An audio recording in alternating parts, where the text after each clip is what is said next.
할렐루야. 오늘도 하나님께서 주시는 그 말씀의 은혜가 우리 모두에게 함께 하시기를 주님의 이름으로 간절히 축원합니다. 여러분, 인생 성공 단십백이라는 표현이 있습니다. 성공한 사람들의 인생을 보니까 단 한 명의 스승이 꼭 있더라 이렇게 이야기를 하고, 믿을 만한 친구 10명이 있고, 또 성공한 사람들은 좋은 책 100권을 항상 곁에 두고 있더라 이런 이야기를 합니다. 틀린 말이 아닙니다. 성공한 사람들을 분석해 보면 나름대로 그 사람들의 삶의 특징이 있는데 단십백 원칙이 항상 함께 간다. 그런데 우리 그리스도인들에게는 111 인생 법칙이라는 게 있습니다. 첫 번째 일은 뭐냐? 우리의 진정한 스승 한 분은 다른 누가 아니라 오직 예수 그리스도. 여러분, 맞습니까? 또 다른 일은 뭐냐면 세상은 100권의 책을 이야기하지만 우리에게는 딱 한 권의 책이면 충분합니다. 솔라 스크립투라, 오직 성경으로.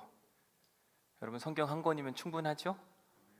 마지막 세 번째는 세상은 10명의 친구를 이야기하지만 우리에게는 믿을 만한 친구 한 사람만 있으면 충분히 가능하다. 내 곁에 누가 있는가 한번 점검해 볼 필요성이 있다. 이렇게 이야기를 하는 겁니다. 때로는 우리의 믿음이 흔들릴 때 진짜 그리스도인 친구 한 명이 딱 곁에 있으면요, 그 흔들리는 믿음이 결코 흔들리지 않는다. 여러분들에게 그런 친구가 곁에 있습니까? 있으세요? 잘 생각해 보세요. 지난주에 우리나라 독립운동가요, 또 신실한 기독교인이었던 함석헌 선생님의 시 그 사람을 가졌는가, 저는 이 시를 여러 번 읽고 또 읽었습니다. 이 시를 여러분들에게 소개해드리면, 말리길 나서는 길, 처자를 내맡기며 맘 놓고 갈 만한 사람. 먼 길을 떠나야 되는데 그 먼 길을 떠날 때 내 처자식을 맡길 만한 믿음의 사람, 그 사람을 그대는 가졌는가. 온 세상 다 나를 버려 마음이 외로울 때에도 저 마음이야. 세상이 나를 못 알아줘요. 그런데 내 마음을 꼭 알아주고 나와 똑같은 생각을 가지고 있는 그 사람, 그대는 가졌는가. 세 번째, 탔던 배 꺼지는 시간, 구명대 서로 사양하며. 배가 꺼졌습니다. 그런데 구명대가 딱 하나가 있는 겁니다. 서로 사양해요. 너가 가져가시오, 너가 가져가시오. 너만은 제발 살아다오 할 그 사람을 그대는 가졌는가. 잊지 못할 이 세상 놓고 떠나가려 할 때 저 하나 있으니 하며 빙긋이 웃고 눈을 감을 그 사람을 그대는 가졌는가. 죽음을 앞두고 여러 가지 고민이 많은데 그 사람 한 사람 때문에 내가 그냥 평안히 눈 감고 세상을 떠날 수 있다. 그런 사람 그대는 가졌는가. 온 세상의 찬성보다도 아니라고 가만히 머리 흔들 그 한 얼굴 생각에 알뜰한 유혹, 나한테 유혹이 찾아오는데 진짜를 생각하고 권면하는 그 사람 때문에 내가 그 유혹을 물리칠 수 있는 그 사람, 그대는 곁에 가지고 있는가. 저는 지난주 이 함석헌 선생님의 시를 여러 차례 읽으면서 과연 내 곁에는 이런 그 사람이 과연 있을까라는 생각을 계속 해보게 되었습니다. 내 처자식을 맡길 만한, 믿을 만한 사람 있을까? 그래, 저 마음이 내 마음이야. 내가 인정할 만한 마음의 소유자 내 곁에 있는가? 너만은 제발 살아다오. 어떠한 위기의 순간에도 자기의 목숨보다 내 목숨을 먼저 생각해 줄 만한 그런 사람. 여러분들 한번 스스로 생각해 보십시오. 여러분 곁에 진짜 이런 사람이 한 사람은 있는가? 10명은 그만두고 딱 한 사람만 있어도 그 사람의 인생은 성공한 인생이다. 지난주 월요일 집에서 신문을 읽다가 만평 하나를 보게 되었습니다. 유심히 그 만평을 보는데 어떤 사람이 접종을 한 것 같은데 텔레비전을 보는데 텔레비전에 뉴스가 나오고, 저게 도대체 뭔가 한참을 생각하고 쳐다봤습니다. 모르겠더라고요. 그런데 밑에 문구 하나가 이렇게 있는데 그 문구를 보니까 저 만평의 뜻을 알게 되었습니다. 백신 접종 후에는 운동도 하지 마라. 무리가 가면 안 되니까. 음주도 하면 안 된다. 뭐도 보지 말라고요? 왜요? 요즘 뉴스 보는 게 너무 힘들고 어려운 얘기들이 많잖아요. 지난주 어떤 성범죄를 저지른 한 남자가 2명의 여인을 살해했다. 그리고도 자기가 뭘 잘못했는지 모르고 취재하는 어떤 그 마이크를 갖다 들이댔더니 발로 펑 차는 모습 보지 않으셨어요?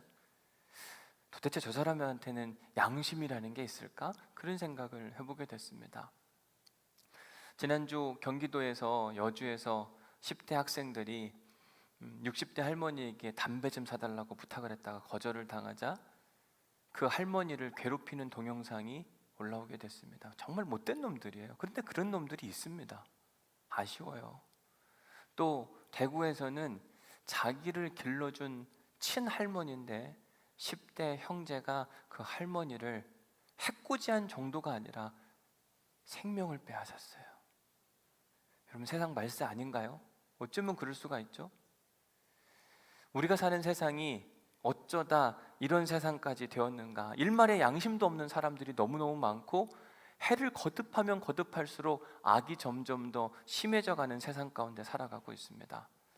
함석헌 선생님이 이야기하는 그 사람, 내 처자식을 내맡길 수 있고 그리고 자기 생명조차 먼저 내어줄 수 있는 그 사람 과연 있을까? 눈 씻고 찾아봐도 찾아볼래야 찾아볼 수 없는 현실. 오히려 우리는 옆에 있는 사람들을 자꾸 경계하게 됩니다. 혹시나 저 사람이 나한테 뭘 뺏어가지는 않을까, 사기치지는 않을까. 우리가 사는 현실이 그래요. 이런 현실 가운데 저는 오늘 설교 준비를 하다가 1절 말씀에서 양심이라는 단어의 마음을 확 빼앗기게 됐습니다. 왜냐하면 지금 우리가 살아가는 이 사회에서 회복해야 될 영역 하나가 있는데 그게 뭐냐면 양심의 영역이거든요. 사람들에게, 우리에게 양심만 있어도 저런 지저분한 일들은 절대 일어나지 않았을 텐데 너무 아쉽고 속상한 겁니다. 더 안타까운 소식은 기독교인들조차 양심을 잃어버리고 살아가는 사람들이 많다. 어쩌면 다른 누구의 이야기가 아니라 우리의 이야기일 수도 있습니다. 바라기는 오늘 말씀을 통해 우리의 잃어버린 양심이 회복되는 은혜와 역사가 있기를 주님의 이름으로 간절히 축원합니다. 우리 1절 말씀 함께 읽어보겠습니다. 같이 읽습니다. 시작. 바울이 공회를 주목하여 이르되 여러분 형제들아 오늘까지 나는 범사의 양심을 따라 하나님을 섬겼노라 하거늘. 하나님의 사람 사도 바울은 3차 전도여행을 마치고 예루살렘에 돌아왔다가 큰 낭패를 당한 사건이 사도행전 22장, 23장에 자세히 기록되어 있습니다. 그는 뜻하지도 않은 오해와 모함을 받았고 그리고 유대인들로부터 죽음으로 몰아세우는 이 충동질까지 받게 되어서 사도 바울은 큰 어려움에 처하게 됩니다. 그때 하나님께서 그를 보호하사 그를 안전한 곳으로 이동하게 하셨습니다. 그곳에서 사도 바울은 복음에 대한 열정을 주체하지 못하고 사람들에게 복음을 증거했다가 다시 한번 로마의 천부장 글라우디우스로부터 큰 로마의 채찍질을 당할 뻔한 위기, 그거 맞으면 거의 죽는다니까요. 그 채찍질을 당할 바로 그 순간에 하나님께서 그를 다시 한번 살려주셨어요. 안전하게 하셨습니다. 내가 가지고 있는 로마의 시민권을 사용해도 괜찮다 허락해 주심으로 말미암아 태어나면서부터 로마의 시민권을 가지고 있던 사도 바울은 어마어마한 돈을 주고 산 글라우디우스의 코를 납작하게 만들어줍니다. 그리고 자기에게 있는 권리가 있는데 로마의 시민권자들은 정당한 재판을 받을 권리가 있거든요. 그 권리를 회복하게 됩니다. 그래서 30절 말씀이 등장하는 겁니다. 우리 30절 말씀 읽어봅니다. 시작. 이튿날 천부장은 유대인들이 무슨 일로 그를 고발하는지 진상을 알고자 하여 그 결박을 풀고 명하여 제사장들과 온 공회를 모으고 바울을 데리고 내려가서 그들 앞에 세우니라. 로마의 천부장 글라우디우스는 사도 바울을 체포한 바로 그 다음 날 바울이 로마의 시민권자라고 하는 것을 분명히 알고 나서 급하게 유대교 공의회, 그것을 소위 산헤드린이라고 이야기하는데 이 산헤드린 공의회 71명을 소집하게 됩니다. 혹여나 이 사건을 쓸데없이 질질 끌다가 자칫 이 모든 책임이 자기에게 돌아올까 이런 염려 가운데 이 로마의 천부장 글라우디우스는 먼저 유대인 공예 회원들을 급하게 모아가지고 회의를 진행하면서 이 모든 일의 진상을 알아봐야 되겠다 이렇게 이야기를 하는 겁니다. 이때 바울이 어떻게 행동하는가 오늘 본문에 등장하는데 바울이 공회를 주목하여 이르되, 여기서 주목한다라고 하는 헬라어 단어를 보니까 아테니사스라는 단어를 씁니다. 주목하다. 바울은 유대교 권력자 71명이 자신 앞에 있는데도 불구하고 그는 전혀 주눅듦이 없었습니다. 여러분, 이 71명은요 나는 새도 떨어뜨릴 수 있는 상당한 권력을 가진 사람이었습니다. 말 한마디 잘못하고 행동 하나 잘못하면 큰일 날 뻔한데도 사도 바울은 전혀 주눅듦이 없이 오히려 아테니사스, 주목하여 바라보다. looking intently. 저는 이 표현을 이렇게 번역하고 싶더라고요. 바울이 그들을 진정성 있게 바라보았다. 그냥 대충 바라본 게 아닙니다. 온 마음과 뜻과 정성과 힘을 다해서 쳐다보는 거예요. 왜? 그들에게 복음과 진실과 하나님 나라를 소개하고 싶은 그 마음 가운데 진정성 있게 한 사람 한 사람을 쳐다보면서 말을 건네는데 뭐라고 이야기하냐면 여러분 형제들아 이렇게 이야기를 해요. 이때 바울의 언어 뉘앙스는요 굉장히 따뜻하고 포근하게, 그러나 그 이야기를 듣고 있는 사람들은 지금 사도 바울을 치려고 하고 사도 바울을 죽이려고 하고 사도 바울을 궁지에 몰아세우려고 하는 사람들이었습니다. 그런데도 불구하고 바울은 여러분 형제들아 아주 따뜻하게 접근하며 이야기합니다. 어떻게 그럴 수가 있었을까? 왜냐하면 바울에게는 지금 이 순간에도 일하시는 하나님의 섭리와 능력을 믿었기 때문에 그래요. 내가 지금 위기와 어려움 가운데 처해 있지만 이게 이걸로 끝나지 않는다. 하나님 반드시 일하신다. 이 믿음이 있으니까 그는 급할 게 없는 겁니다. 아무리 억울해도 더 이상 억울할 필요가 없는 게 이 순간에도 일하심으로 말미암아 잠깐 그리고 또 한 번 역전시켜 주실 하나님을 바울은 기대하고 있기 때문에 지금 흥분할 이유가 없는 겁니다. 오히려 더 차근차근 또박또박 자기가 해야 할 말을 명확하게 전달하고 있습니다. 다시 한번 1절 말씀을 보면 바울이 공회를 주목하여 이르되 여러분 형제들아 오늘까지 나는 범사의 양심을 따라 하나님을 섬겼다. 바울이 뭐라고 이야기하냐면 나는 하나님을 섬겼는데 그냥 섬긴 게 아니라 모든 일에 양심에 따라 하나님을 섬겼다 이렇게 이야기해요.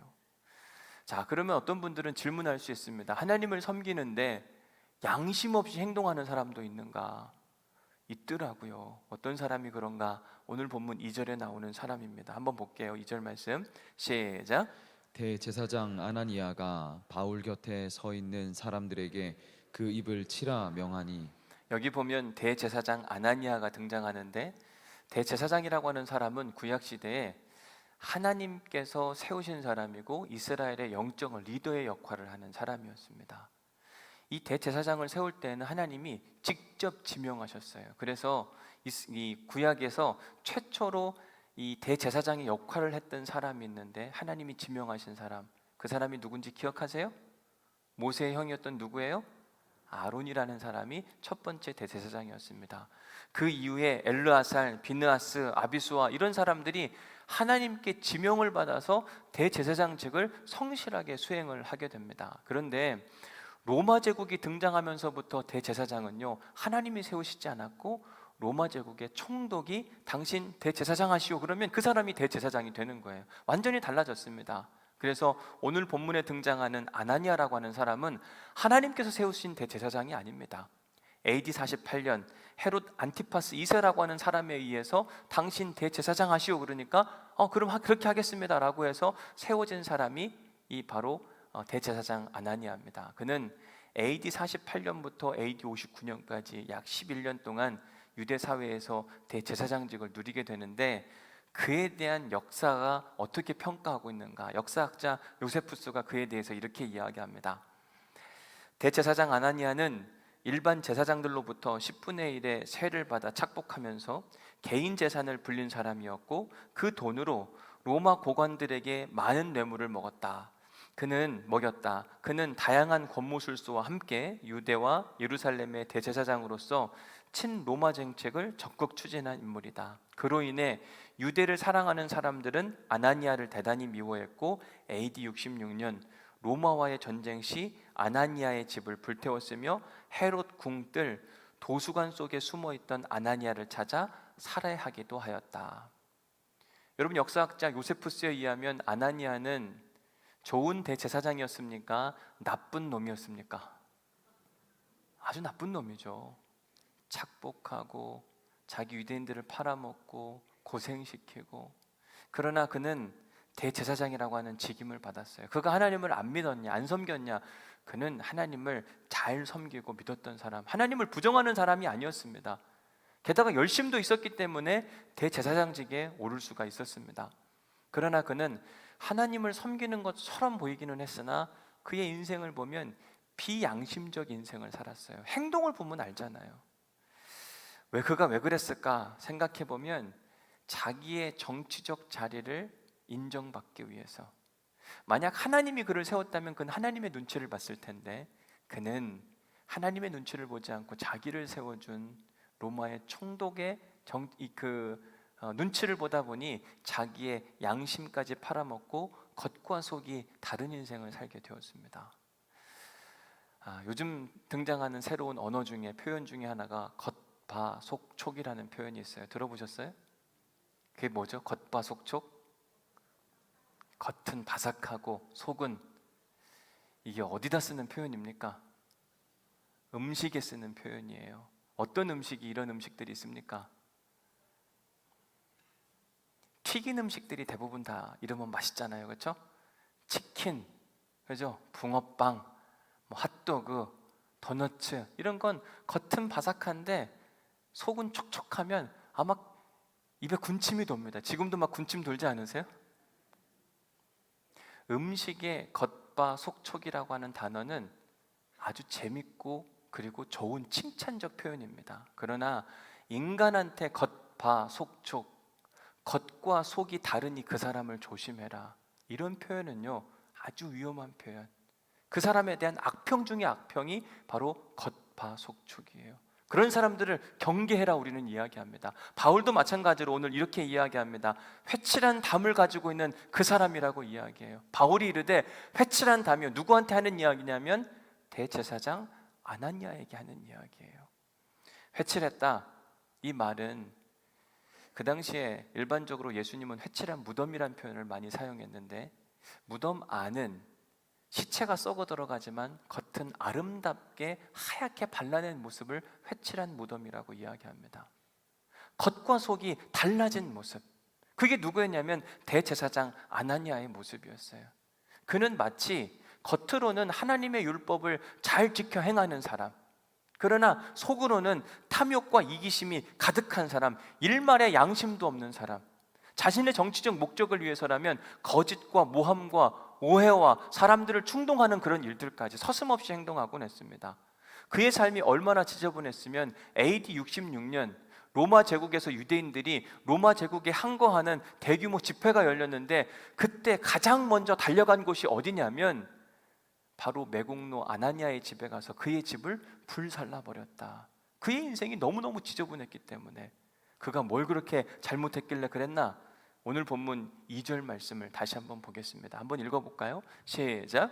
대제사장 아나니아가 바울 곁에 서 있는 사람들에게 그 입을 치라 명하니. 그 입을 치라, 바울의 입을 치라 이야기합니다. 왜 그랬는가? 바울의 입은 양심에 따라 진실과 복음과 하나님 나라를 이야기하는데 더 이상 그가 진실을 말하지 못하도록 입을 쳐라. 왜요?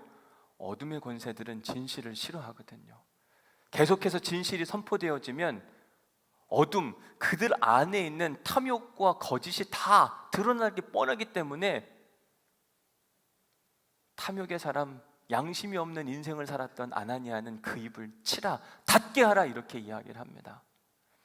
열왕기상 22장 5절에 보면 여호사밧이 또 이스라엘 왕에게 이르되, 여기서 이스라엘 왕은 아합 왕을 지칭합니다. 그에게 말하는데 먼저 여호와의 말씀이 어떠한지 물어보소서. 지금 북이스라엘의 왕과 남유다의 왕이 아람 군대를 공격하려고 준비하고 있었습니다. 그때 여호사밧은 하나님의 뜻이 이 전쟁에 있는지 없는지 우리 한번 점검하고 나아가 봅시다, 이런 뜻을 물어볼 선지자가 여기엔 없습니까? 라고 아합 왕에게 묻자 아합 왕이 사람들, 선지자를 불러 모았습니다.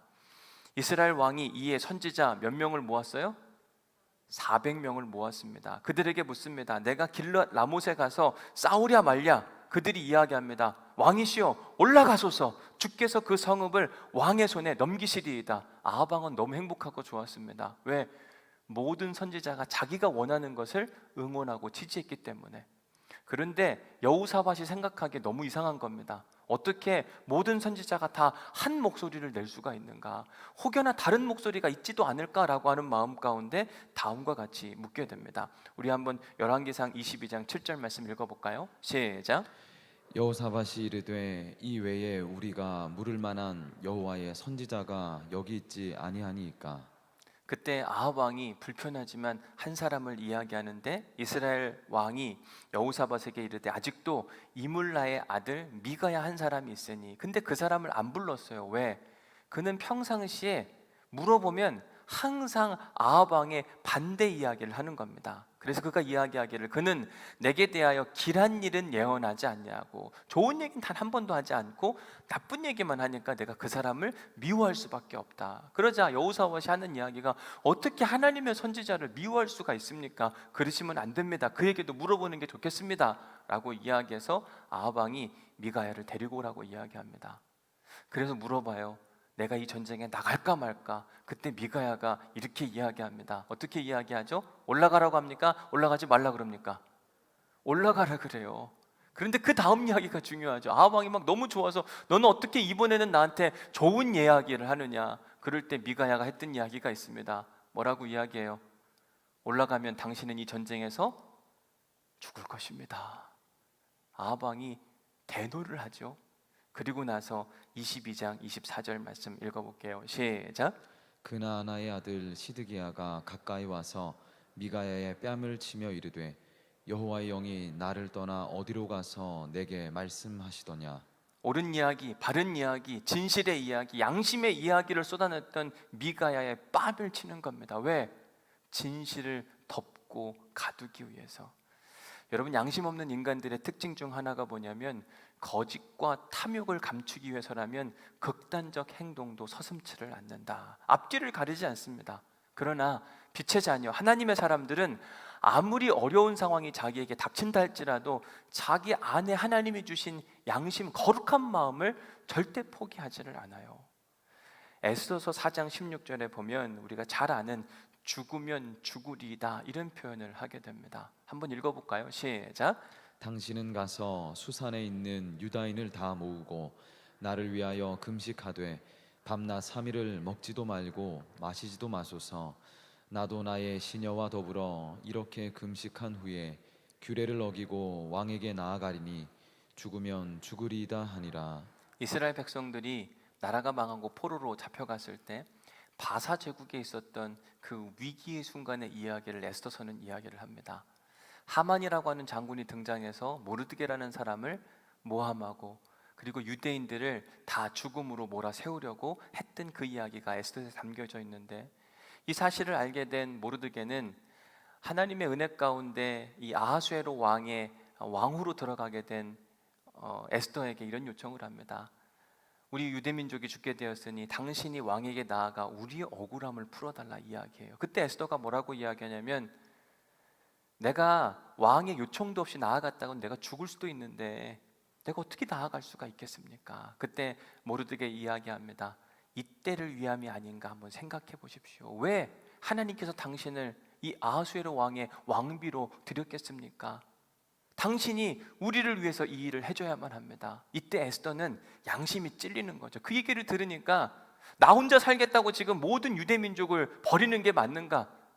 계속 하나님께서 양심을 찌르시는데 그냥 가만히 있을 수가 없는 겁니다. 그래서 그가 했던 이야기가 뭐냐면 죽으면 죽으리이다.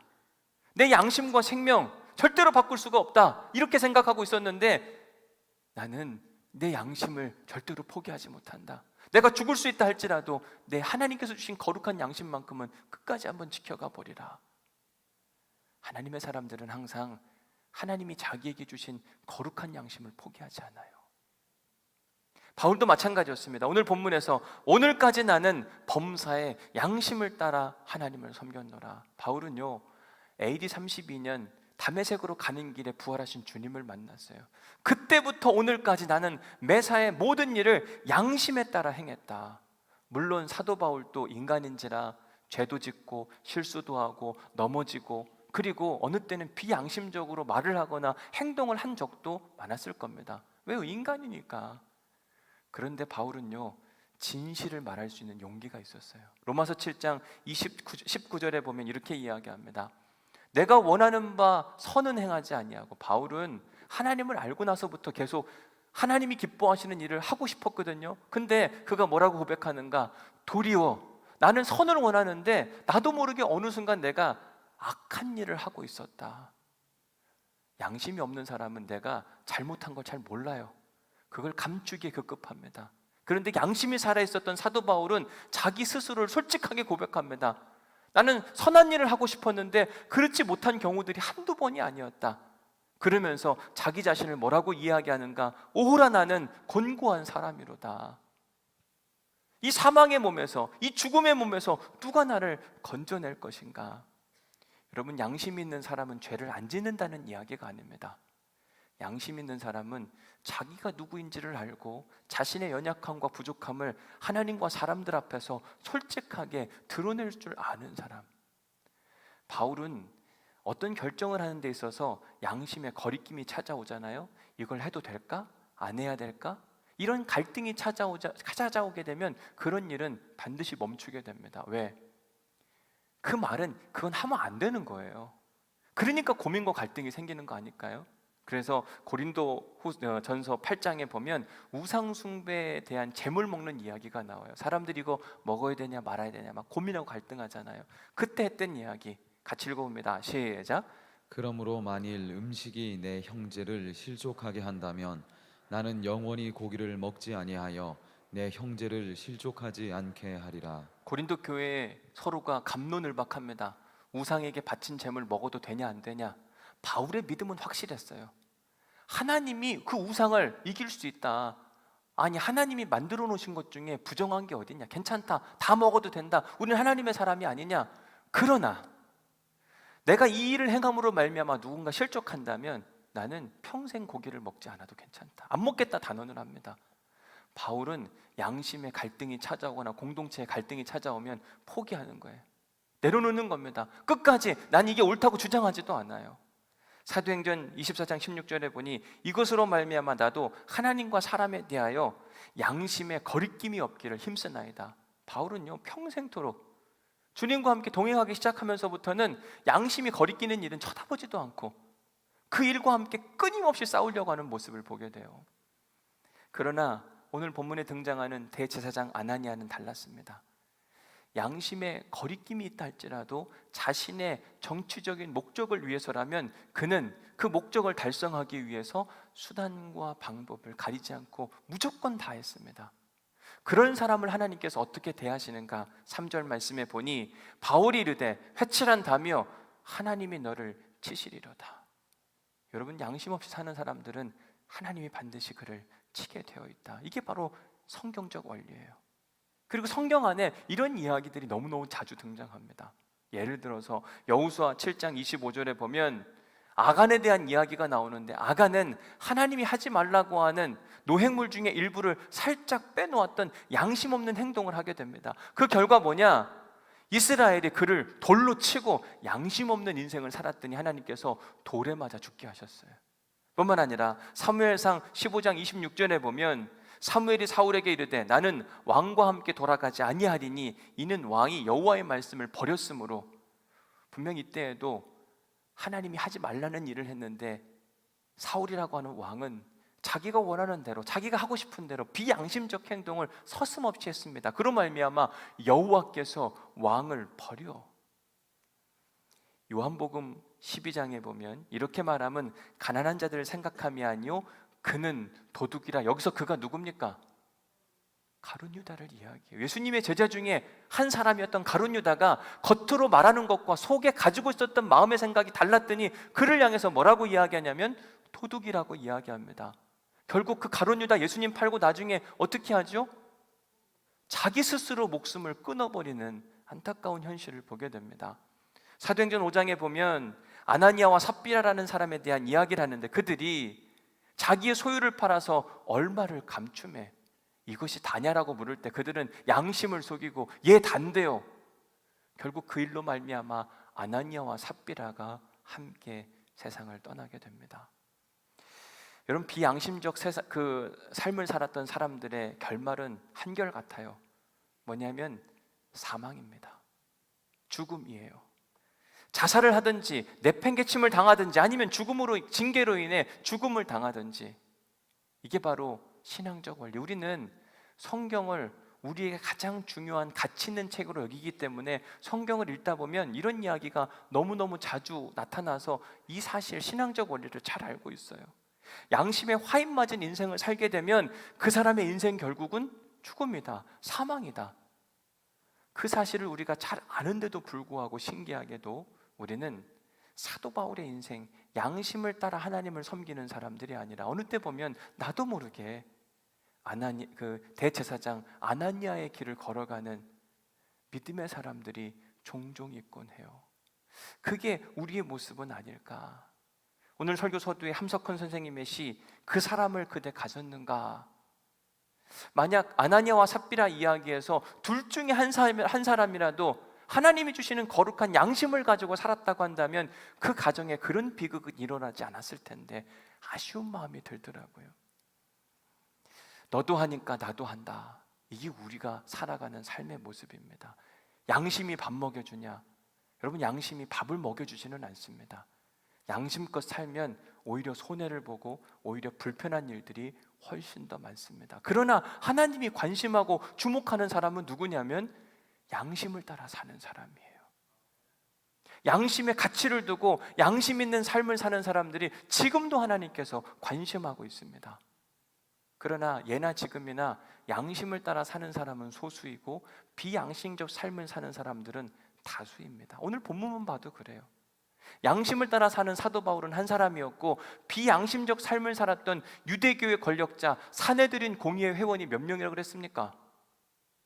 71명이요. 1대 71로 싸우는 겁니다. 얼마나 외로웠을까요? 아하방 시대 엘리야가 바알 선지자와 아세라 선지자와 싸워야 되는데 그때 바알 선지자와 아세라 선지자와 합하면 몇 명이나 했는지 기억이 나세요? 850명. 1대 850명으로 싸우는데 얼마나 외롭고 힘들고 어려웠을까요? 우리의 구원자 되신 예수님도 자기를 대적하고 바라바를 내리고 저자를 십자가에 못 박으라고 했던 거는요 850명을 넘었습니다. 어마어마한 군중이었어요. 어느 누구도 예수님 십자가 지실 때 예수님 편에 서서 예수님을 지지하는 사람이 없었습니다. 여러분, 양심을 따라 산다고 하는 건 외로움을 전제하는 거예요. 그래서 오늘 설교 제목이 뭡니까? 뭐예요? 외로우십니까? 여러분 외로우세요? 하나님이 주목하시는 사람들은요 비양심적 인생을 사는 사람들이 아니라 범사의 양심을 따라 사는 사람들, 사도 바울, 엘리야, 예수 그리스도, 그리고 오늘 예배하는 우리에게도 양심적 삶을 우리에게 요청하고 있습니다. 그러나 양심을 따라 사는 삶이 결코 쉽지가 않아요. 왜냐하면 우리가 사는 세상이 비양심적 문화가 판을 치고 있기 때문에 그 안에서 양심을 따라 산다는 건 대단한 용기가 아니면 절대로 할 수가 없는 겁니다. 양심이고 뭐고 일단 내 이득부터 챙기자, 절대 손해보지 마, 너 왜 그렇게 해? 이런 사회적 문화 때문에 그 안에서 양심 없는 성범죄자가 생기는 거예요. 양심 없는 10대들이 양산되었습니다. 뿐만 아니라 양심 없는 그리스도인들도 점점 더 차고 넘쳐가는 모습을 보게 됩니다. 마치 아나니아처럼 하나님을 섬긴다고 이야기는 하지만 그들의 삶을 보면 비양심적 인생들이 여기저기서 보인다. 여러분, 아나니아는 하나님을 섬긴 것이 아니라 하나님을 이용해서 자기 자신의 이득을 취하려고 했던 희대의 사기꾼 중에 사기꾼이 바로 대제사장 아나니아였습니다. 혹시 그 아나니아가 우리는 아닐까? 우리는 하나님을 어떻게 섬기고 있는가? 우리가 지금 예배를 드리고 있는데 혹시 겉과 속이 다른 모습으로 예배를 드리고 있는 것은 아닐까? 우리 스스로에게 질문해 봐야만 합니다. 우리는 예배를 마치고 이제 밖으로 나가면 세상에서 비양심적 요구를 들을 때가 많을 겁니다. 그때마다 우리가 양심적 선택을 하려고 하면 할수록 불편하고 어려울 거예요. 사람들이 하는 이야기가 너만 잘났냐? 너만 의로워? 왜 그런 결정을 하는가? 유난 떨지 마. 나도 교회 다니거든? 이런 이야기를 자주 들을 겁니다. 이때 우리는 어떻게 해야 되는가? 무엇을 해야 되는가? 저는 어제 저녁에 설교 준비를 마무리하는데 문득 미국 복음주의 목회자였던 A.W. 토저라고 하는 목사님인데 그분이 책을 많이 쓰셨어요. 그분의 책 한 권이 생각이 나서 얼른 책장에 가서 책을 꺼냈습니다. 내 주인은 누구인가? 라고 하는 책인데, 이 책에 있는 한 대목이 생각이 나더라고요. 제가 읽어드릴게요. 진정한 그리스도인은 자신과 사귀려고 하지 않는 세상 사람들에게 둘러싸인 고독한 존재이다. 이따금 그리스도인이 견디다 못해 주저앉아 눈물을 흘린다 할지라도 그리스도인은 자기가 약해서 그런 것이라고 생각해서는 안 된다. 그리스도인의 고독은 정상적인 고독이다. 다시 한번요. 그리스도인의 고독은 정상적인 고독이다. 다시 말하지만 그리스도인은 자신과 사귀려고 하지 않는 세상 사람들에게 둘러싸여 있다. 그리스도인이 고독한 것은 당연하다. 우리가 복음을 따라 살고 양심을 따라 살아갈 때 우리가 어느 때는 나 외롭다, 어렵다, 고독하다 이런 마음이 든다는 건 지극히 정상적이고 자연스러운 것. 세상이 다 비양심적인데 내가 양심적으로 살아가는데 어떻게 우리가 안 외로울 수가 있는가? 비양심적 세상에서 우리가 외롭지 않다는 건 이미 우리가 비양심적 배에 함께 편승해 가기 때문에 외롭지 않은 것 잘 생각해 봐야만 합니다. 우리는 하나님으로부터 세상에 파송받은 그리스도인들입니다. 그 그리스도인들이 해야 될 일은 뭐냐면 세상의 문화를, 하나님의 거룩한 문화, 비양심적 문화를 양심의 문화로 바꿔가도록 하나님께서 우리를 불러내셨거든요. 근데 그게 어려워요. 저 역시 마찬가지로 목회자로 살아가면서 양심적 삶을 살아간다는 게 너무 어렵습니다. 쉬운 일이 아니에요. 이곳저곳에서 비양심적으로 하면 마음도 편하고 삶도 편하고 이런 게 너무너무 많거든요. 그러나 저를 포함해서 우리 모두에게 하나님께서 요구하시는 바는 뭐냐면 사랑하는 그리스도인들이여, 사도 바울과 같이, 엘리야와 같이, 예수님과 같이 범사에 양심을 따라 하나님을 섬겨라. 우리에게 그 용기가 있기를 주님의 이름으로 간절히 축원합니다. 다른 땐 모르더라도 이번 한 주만큼은 매사에 양심, 겉과 속이 다른 것이 아니라 내 안의 겉이, 내 안의 속, 내 안에 계신 예수님이 겉으로도 드러날 수 있는 믿음의 용기가 있기를. 그것 때문에 우리가 외롭다 할지라도 우리는 그 길을 걸어가야 되지 않을까. 말씀을 맺습니다. 오늘 은혜 받은 말씀을 적어보십시오.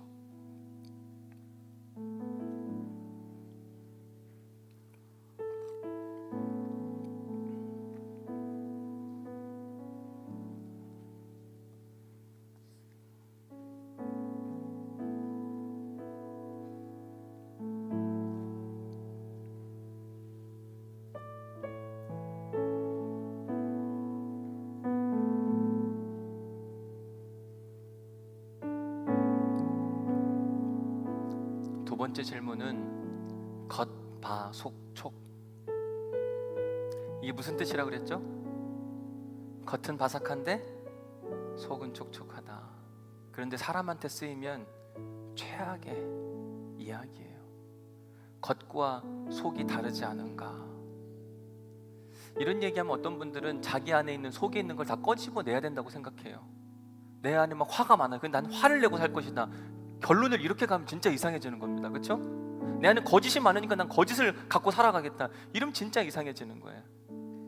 우리 안에 내면 하나님의 말씀으로 다스림 받아서 내 안에 있는 것과 밖에 있는 것이 똑같아지기를 소망해야만 합니다. 그러기 위해서 우리가 해야 할 일이 있는데 세 번째 질문입니다. 양심선언. 할 거 있지 않을까요? 오늘 집에 가셔서 양심선언 하셔요. 따로 챙겨놓은 재산들, 비상금들 다 꺼내놓으시고 미안하다, 내가 양심선언한다. 우리 안에 뭔가 양심선언 해야 될 거 있지 않을까? 꺼내놓으셔야만 그 안과 밖이 달라지지 않습니다. 그래야만 한국 교회가 세상으로부터 지탄받지 않고 그리스도인 가정들이 복되다, 아름답다, 저 가정 닮고 싶다. 저는 우리 사랑하는 오누리교회 모든 가정들이 이런 양심이 살아있는 믿음의 가정들 될 수 있기를 주님의 이름으로 간절히 축원합니다. 다른 거 없습니다. 우리가 해야 할 일은 예수님 닮는 거예요. 나 양심적으로 살아야지. 여러분 아무리 노력해 보십시오. 안 됩니다. 우리 본성이 그렇게 안 돼 있어요. 사도 바울이 뭐라고 했냐면 내가 원하는 바는 양심대로 살고 싶지만 나도 모르게 이미 나는 비양심적으로 행동하더라. 이게 우리예요. 이때 우리가 할 수 있는 일은 뭐냐면 예수님 바라보기, 예수님 닮아가기. 그래서 우리가 함께 찬양할 것이 예수 닮기를. 주님만 닮으면요, 우리가 비양심적으로 살 수가 없습니다. 주님만 바라보면 어떻게 우리가 비양심적으로 말을 할 수가 있어요? 이번 한 주간 주님을 바라보면서 우리 한번 우리의 무너진 양심을 다시 한번 일으켜 세울 수 있는 믿음의 성도들, 은혜의 그리스도인들이 되기를 소망하는 마음으로 이 찬양을 주님께 올려드리도록 하겠습니다. 내 삶의 소망, 내가 바라는 한 분. 내 삶의 소망, 내가 바라는 한 분. 예수 닮기를 내가 원하네. 한없는 사랑,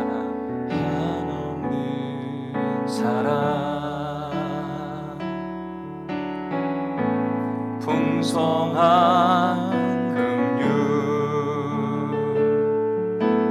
예수 닮기를 내가 원하네. 예수 닮기를, 예수 닮기를, 예수 보기를, 예수만 높이길 내가 원하네. 내 평생 소원, 예수 닮기를, 예수만 닮기를 내가 온유하시고 겸손하신 성품, 온유하신, 아멘. 겸손하신 주님을 닮기 원합니다. 겸손하신 성품, 아멘. 주님 닮기 원합니다. 예수 닮기를 내가 원하네. 자비하시고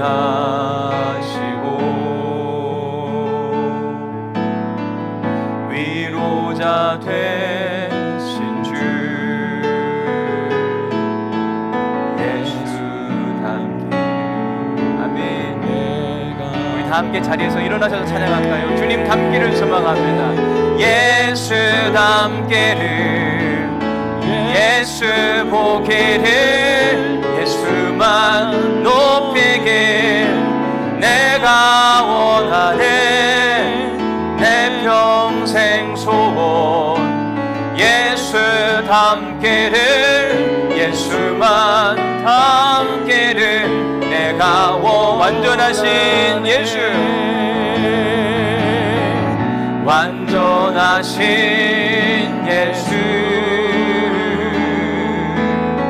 새롭게 하시네. 연약한 내 영혼 온전하게, 완전하신 예수, 완전하신 예수, 새롭게 하시네. 연약한 내 영혼 온전하게. 우리 한 번 더 찬양합시다. 완전하신 주님, 내 양심을 바꿔주옵소서. 완전하신 예수, 새롭게 하시네. 연약한 내 영혼 온전하게 되리. 아멘. 예수 닮기를, 예수 보기를, 예수만 높이길 내가 원하네.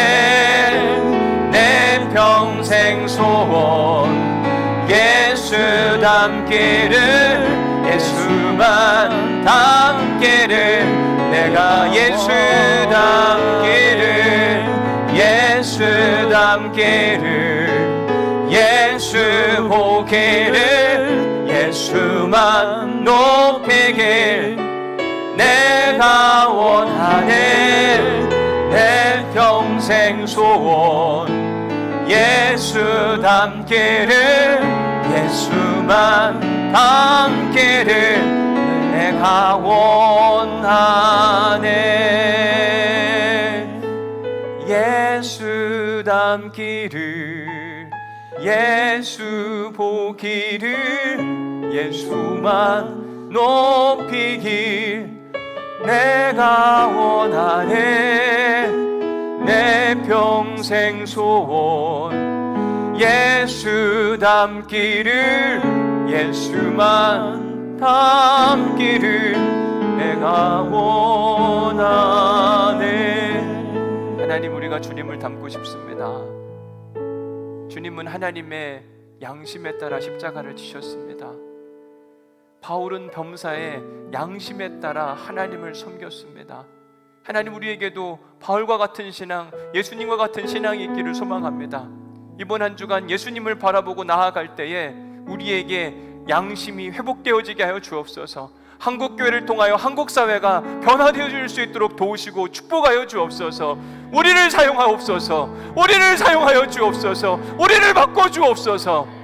이제는 우리 주 예수 그리스도의 은혜와 아버지 하나님의 극진하신 사랑과 성령님의 감동 감화 역사하신 교통하심 가운데 우리 안에 무너진 양심들, 잘못된 마음들 다 떠나가게 하여 주옵시고, 오직 예수님의 마음과 하나님이 주신 거룩한 마음과 살아있기를 소망하는 우리 사랑하는 온누리교회 모든 성도들 가운데 이제로부터 영원히 하나님의 은혜와 평강과 자비가 함께 하시기를 간절히 축원하옵나이다. 아멘. 주님 닮기 소망합니다. 주님 예배하기 소망합니다.